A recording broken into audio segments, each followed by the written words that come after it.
जब आप खरीदारी करते हैं तो आप ये चेक करते हैं कि प्रोडक्ट्स असली है या नकली, कंपनी भारतीय है या विदेशी। इसके अलावा जब किसी प्रोडक्ट्स की कीमत बहुत आकर्षक लग रही होती है और एमआरपी की तुलना में 70-80% का डिस्काउंट भी मिल रहा होता है तो आसानी से समझ में आ जाता है कि कुछ ना कुछ तो लोचा है, कहीं आइटम नकली तो नहीं। लेकिन जब हम प्रोडक्ट्स की दुनिया से बाहर आते हैं तो हम पाते हैं कि हमारे साथ कदम कदम पर धोखा हो रहा है। कदम कदम के इस धोखे पर हिंदू समाज के साथ जो हो रहा है, हाल ही में पंचजन्य में एक विस्तृत रिपोर्ट प्रकाशित हुई है। नमस्कार दोस्तों, रंग दे बसंती में आपका एक बार फिर से स्वागत है। मैं हूं राजीव चौधरी। रिपोर्ट बताती है कि किस किस तरह मुसलमान कदम कदम पर हिंदू बनकर धोखा दे रहे हैं और हमें पता भी नहीं चल रहा है। गहराई से देखने पर पता चलता है कि ये सब एक षड्यंत्र के अंतर्गत हो रहा है। इस षड्यंत्र में जिहादी तत्वों के साथ मजहबी कट्टरपंथी, वकील, छात्र, मजदूर, व्यापारी आदि लोग शामिल हैं। कहीं कोई मुसलमान दुकानदार बनकर अपनी दुकान का नाम हिंदू नाम जैसा रखकर लोगों को धोखा दे रहा है, तो कोई मुसलमान हिंदू नाम रखकर किसी हिंदू लड़की को अपने प्रेम जाल में फंसा रहा है। और तो और मुसलमान मंदिर बनाकर भी बैठ गए हैं, तो कुछ मुसलमान तो भगवा वस्त्र पहनकर साधु वेश में भिक्षा भी मांग रहे हैं। कुछ मुसलमान आर्य समाज जैसी विवाह संस्था के नाम से संस्था पंजीकृत कराकर निकाह करा रहे हैं। इसके अलावा ऑनलाइन की दुनिया में तो हिंदू नाम से काफ़ी सक्रिय है और अपने को कोई ब्राह्मण तो कोई वाल्मीकि बताकर एक दूसरे के विरुद्ध टिप्पणी करते हैं ताकि हिंदू जाति के नाम पर एक दूसरे को लोग गाली देते रहे। अभी हाल ही में गाजियाबाद में 2 ऐसे मुसलमान दुकानदारों का पता चला है जो हिंदू नाम से दुकान चला रहे थे, जिसका नाम था न्यू अग्रवाल पनीर भंडार। इस दुकान का मालिक है मंजूर अली। दूसरी दुकान लालाजी पनीर भंडार के नाम से है, इसका मालिक है ताहिर हुसैन। इन दोनों का कहना था कि हिंदू नाम रखने से ग्राहक कम पूछताछ करते हैं और धंधा अच्छा चलता है। यानी ये धंधे के लिए हिंदुओं के साथ धोखा कर रहे थे। जब स्थानीय दुकानदारों ने इनका विरोध किया तो ये लोग अपनी दुकानों के नाम बदलने को तैयार हो गए। धोखे का दूसरा उदाहरण भी उत्तर प्रदेश से ही है। इसमें 25-30 साल के भगवा वस्त्रधारी कुछ युवा हिंदू घरों से भिक्षा मांग रहे हैं। ये लोग बहुत सफाई से देवी देवताओं का नाम भी ले रहे हैं, लेकिन इनमें से एक ये बोलता दिख रहा है, विष्णु माई के नाम पर कुछ दे दो।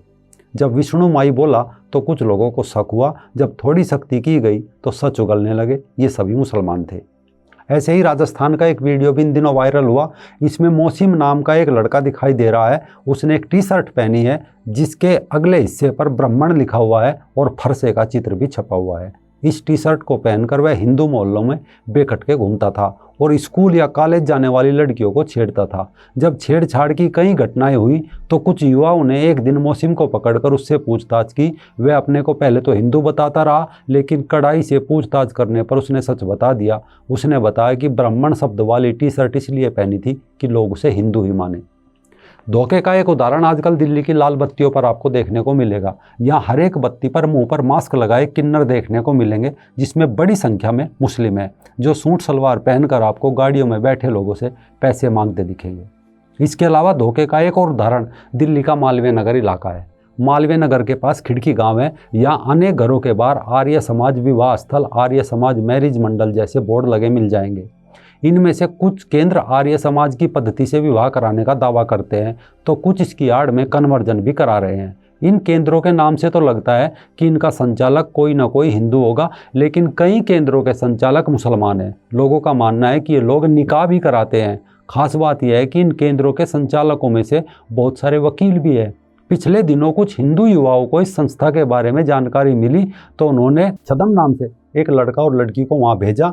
इनकी पोल खुली। इसके बाद आर्य समाज की संस्था दिल्ली आर्य प्रतिनिधि सभा ने इन संगठनों के विरुद्ध शिकायत दर्ज कराई और दिल्ली उच्च न्यायालय में मुकदमा भी अब हाल ही में चल रहा है।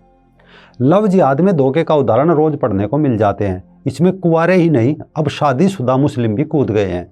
पिछले दिनों हरियाणा के पलवल में 3 बच्चों के मुस्लिम बाप आरिफ ने हिंदू बनकर एक लड़की के साथ शादी की और शादी के बाद अपनी सच्चाई बताई। इसके बाद लड़की पर धर्म परिवर्तन के लिए दबाव डाला गया, लेकिन जब उसने इनकार किया तो उसे जलाने की कोशिश भी की गई। जब पीड़िता घर से भागने लगी तो आरोपी ने अन्य मुस्लिम साथियों के साथ मिलकर गैंग रेप की वारदात को अंजाम दिया। लव जिहाद के बाद अगर अब बात धार्मिकता की करें तो इनका जाल बहुत अंदर तक हमारे धार्मिक तंत्र में भी घुस चुका है। आपने आंसू महाराज का नाम सुना होगा। उसका असली नाम आसिफ मोहम्मद खान है। 2 साल पहले उसकी धूर्तता पकड़ी गई थी। कभी साइकिल में पंक्चर लगाने वाला आसिफ मोहम्मद खान ने एक षड्यंत्र के अंतर्गत ज्योतिष का आधा अधूरा काम सीखा। इसके बाद वह अपना नाम आंसू महाराज रखकर हस्तरेखा देखने का काम करने लगा। सहज और सरल हिंदुओं के भरोसे उसका ये काम चल पड़ा। इसी नाम से उसने हिंदुओं के बीच अपनी पैठ बनाई और कभी हस्तरेखा देखने के नाम पर तो कभी किसी ग्रह को दूर करने के नाम पर खूब पैसा कमाया। बताया जाता है उसने दिल्ली के रोहिणी, हौज खास जैसे हिंदू इलाकों में मकान दुकान लेकर अपने रिश्तेदारों को भी बसा दिया।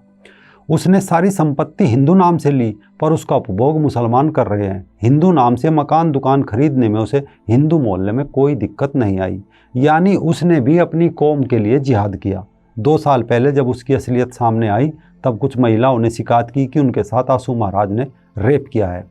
यानी आसिफ खान ने आंसू बनकर पहले हिंदुओं को लौटा, हिंदुओं के पैसे से ही हिंदुओं की मकान दुकान खरीदी, हिंदू नाम से ही हिंदू महिलाओं को अपने जाल में फंसाया, उनका यौन शोषण किया। बाद में जांच में पता चला कि उसके सारे कागजात जैसे आधार कार्ड, पासपोर्ट, मतदाता पहचान पत्र आदि आसिफ खान के नाम से है। लेकिन हिंदुओं को धोखा देने के लिए उसने भी हिंदू नाम का सहारा लिया। हालांकि इस धोखे के लिए आजकल वह जेल में है। धोखे का एक उदाहरण दिल्ली का ही है। यहाँ मुस्लिम युवक तो हिंदू बनकर लड़कियों के साथ जिहाद को अंजाम दे ही रहे हैं, साथ ही मुस्लिम लड़कियां भी अब पीछे नहीं हैं। पिछले दिनों सोहेल नामक एक मुसलमान युवक ने रोहिणी इलाके में रहने वाली एक हिंदू लड़की को अपनी बहन के जरिए अपने प्रेम जाल में फंसाया। उस लड़की को धोखा देने के लिए सोहेल की बहन ने उसे अपना नाम प्रेरणा बताया और अपने को हिंदू। दोस्ती जब कुछ अच्छी हो गई तो उस लड़की को अक्टूबर 2020 में अपने घर ले गई।